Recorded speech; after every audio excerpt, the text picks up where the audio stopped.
There are two that are at Fort Knox, which is also in Maine, and then there's another one that is outside of Boston Harbor. There weren't a lot of Masons in the area. They had to bring them in from England and from Ireland. They were well paid. They got paid about $3 a day. But a true testament to the masonry, the work that went into this is amazing. Each step is carved on a single piece of granite. And then they use lead in between. So we'll go down the south spiral, and then when we go up to the roof, we'll go up the north spiral. The fort was built between 1844 and 1869. It was under construction for nearly 25 years.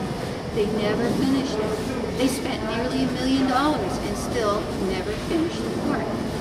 They kept running out of money, and they kept having to go back and ask for more. And they finally got to a point where there just wasn't a real purpose for the fort, and the government said, we're not going to spend any more money. What I'm standing in front of is a powder magazine. This is where those bags of gunpowder I was talking about that they used for the cannons would have been stored. As I said, the fort was never completed. Above this powder magazine is another powder magazine. But they never got around to building the door, any walkway that would have led over to that doorway. So there's no way to go in there now, except maybe if you had a ladder. This would have served as the officers' quarters. They would have also used it for a library and an infirmary. When we go inside, you'll notice that a lot of it is closed off to the public. They used to let people up in there, but you'll notice that the timbers are so rotted that they can't, it's just not safe, so they don't allow anyone in there now. The Friends of Fort Knox is currently trying to raise funds so that they can restore this area. So we'll go inside and you get an idea of what those look like. This is inside the officers' quarters. As I said, this would have served as the infirmary and also for a library. There's a set of bunk beds that are here against the wall. They're not original bunk beds, but they are made from a blueprint of what the bunk beds would have looked like at that time, had anyone been here. There's no evidence that anyone ever slept here in the fort. Now the officers would have had it easy. They would have been able to sleep one per bunk.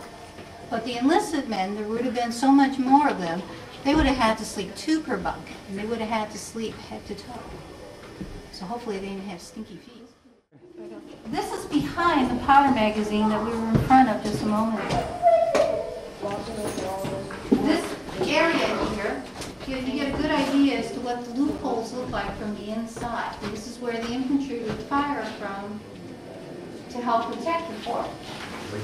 Now, it's rather ingenious. They built vents behind the powder magazine. And let me get out my flashlight. You look through here, they don't go anywhere. It's not like the loopholes where it's an opening. There's a brick wall.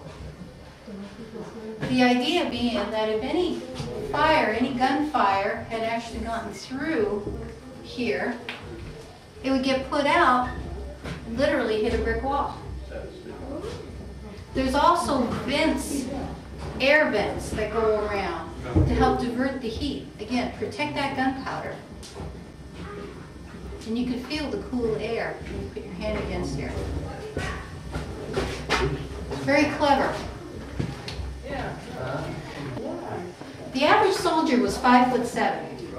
And the way they built these openings here in the loopholes, well, from here it's not too bad. They would have been able to fire. But they built the fort along the slope of the hill. And you could see it would get very difficult. How the heck would they have been able to fire? Well, they had granite blocks that they would put in front of the loopholes, and the soldiers would step up on them in order to fire out.